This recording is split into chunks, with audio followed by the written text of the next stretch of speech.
नमस्कार दोस्तों। स्वागत है आप सभी का हमारे इस चैनल जानू की जिंदगी में। दोस्तों, जूली और कल की डेट में रेड सर के साथ, मतलब रेड और क्रिश, दोनों लोगों ने मिलकर के एक लाइव वेबिनार किया और ज्यादातर उसमें जो जानकारियां दी, जो उन्होंने एक एग्जाम्पल दिया या जो उन्होंने बताया, वह ज्यादातर रेड ने, फिर कृष्ण ने उन चीजों को और बेहतर बनाने के लिए उन्होंने भी कुछ चीजें बताई। तो मेरे कहने का मतलब है, मकसद है कि रेड ने रिलॉन्चिंग को लेकर के कई चीजें, कई बार इन अल्फाजों का इस्तेमाल किया। अभी कुछ देर के बाद करीबन 8 बजे के दरमियान में आप लोग उसका हिंदी ट्रांसलेट सुन सकते हैं। बहुत ही आसानी से समझ सकते हैं। करीबन 18 से 19 मिनट की वो वीडियो है। तो कहने का मतलब है कि रिलॉन्चिंग को लेकर के या दोबारा एलची को लेकर के उन्होंने इन अल्फाजों को इस्तेमाल किया। उन्होंने फिर बीच में नाम को लेकर के भी अल्फाज अपनाए।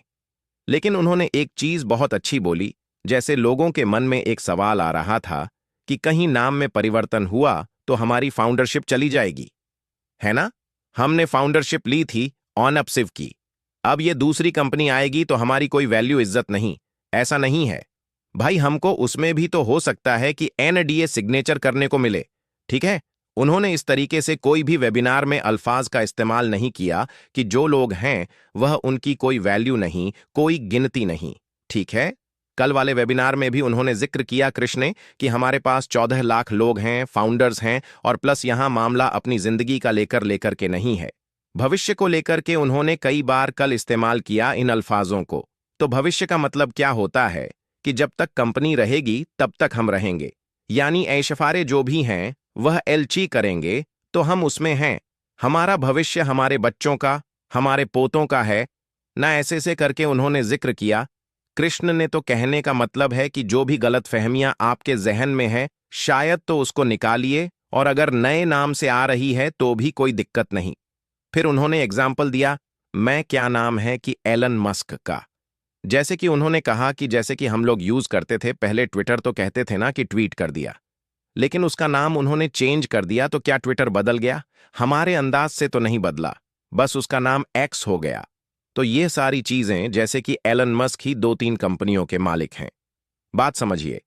उन्होंने इस तरीके से समझाया, बताया। और क्या एलन मस्क को जो लोग जान रहे हैं अभी प्रेजेंट टाइम पे, क्या पहले लोग जानते थे? शायद आप लोगों को नहीं पता होगा कि एलॉन मस्क ने, पेपाल एक कंपनी थी जो कि पैसे को ट्रांसफर करवाती थी, जैसे कि एडसेंस है। ठीक है।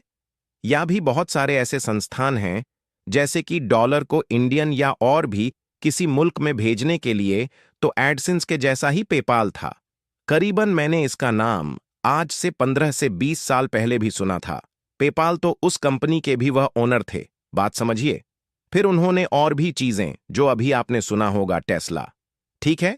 तो इस तरीके से उन्होंने मेहनत करी, गिरे पड़े नुकसान उठाया, उसके बाद वह जाकर के आगे बढ़े और कामयाब हुए। एक दिन में नहीं हो गए, सालों साल लगे। पर यह था कि उनकी सोच थी कि मैं खुद अकेले तन्हा भाई, उन्होंने फाइनेंशियल, उनको दिक्कत थी, तो उन्होंने अपने भाई से, अपने लोगों से पैसे की मतलब मदद ली। ठीक है। उनके जहन में कुछ और था कि मैं अकेले तन्हा रहूंगा, मालिक है ना।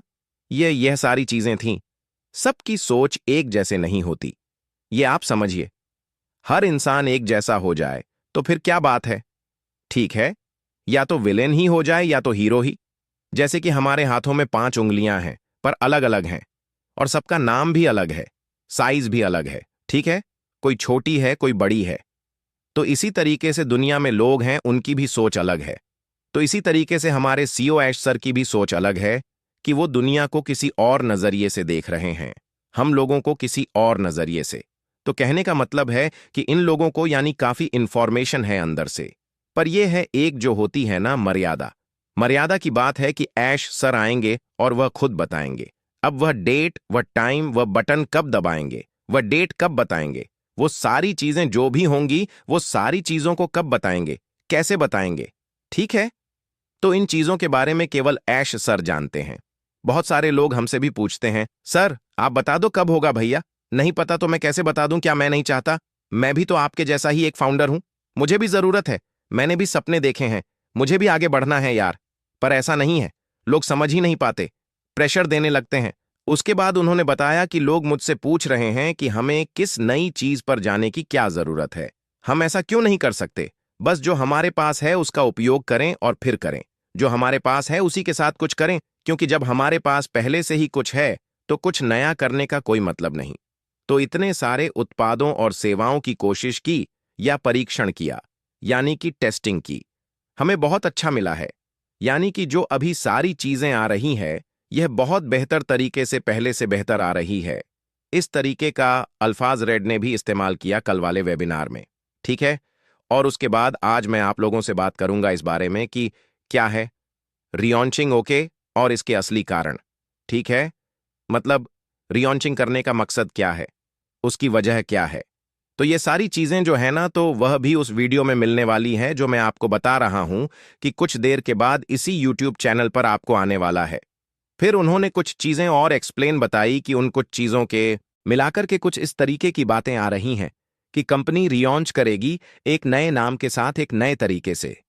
बात समझ रहे होंगे आप लोग। पर इसके लिए ज्यादा परेशान होने की जरूरत नहीं है, क्योंकि यह बातें केवल रेड ने बोली है। ठीक है। और ऐश सर ने भी बोली थी। ऐसा नहीं है। उन्होंने बताया कि बस इसे उस रुके हुए क्षण से ले जब ऐश फारे ने कहा यही है, हम हैं, सब कुछ सुलझा लेंगे और फिर हम कुछ करेंगे। हमारे लिए फिर से सफल होना होना अलग बात है। यानी कि कुल मिलाकर कहने का मतलब है कि हम लोग रीलॉन्च हो रहे हैं। हम लोग नए नाम से भी आ सकते हैं, गारंटी नहीं है, नए नाम से आ सकते हैं। उन्होंने इन शब्दों का इस्तेमाल किया है। लेकिन अभी तक रेड और कृष्ण, इन दोनों लोगों ने ही यह बातें बोली है कि नए नाम से आ सकते हैं। नाम की जो बात हुई है और नए प्लान बी को लेकर के ऐश सर ने बोला था पहले। तो कुल मिलाकर के काफी चीजें हैं जो अभी ऐश सर खुद नहीं आ रहे हैं।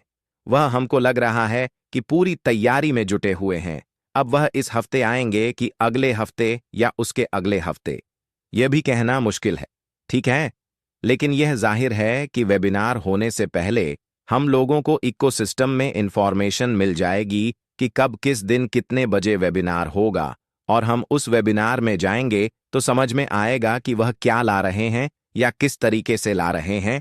और उन्होंने वेबिनार में यह भी बताया कि हम उस चीज को जो असफल हुए हैं, जो फेल हुए हैं, या हम लोगों के साथ या ओनप शिव के साथ जो गद्दारियां हुई हैं, उसके बारे में भी उन्होंने हल्की सी एक झलक दी। ज्यादा नहीं एक्सप्लेन किया, थोड़ी सी बात की। तो उम्मीद है यह सारी चीजें समझ रहे होंगे। और अभी जाइए कुछ देर के बाद, यानी कि फौरन नहीं। ठीक है, मैंने बताया कि करीबन 9 बजे वो वीडियो आ जाएगी, तो आप लोग उसको जाकर के समझिए और इत्मीनान से सुनिए। क्योंकि वहां पर मामला क्या है, ट्रांसलेट किया जाता है ना, तो वो शुद्ध हिंदी रहता है। शुद्ध हिंदी बिल्कुल 100%। तो कुछ ऐसे शब्द हैं जो हम उनको समझने में असमर्थ हैं, यानी कि समझ नहीं पाते, से दिक्कत हो जाती है। तो एक बार ना समझ में आए तो 2 बार आप लोग सुन लीजिए। या उसका क्या मीनिंग है दोस्तों। आज के लिए हमारे चैनल जानू की जिंदगी में बस इतना ही, फिर मिलेंगे अगली वीडियो।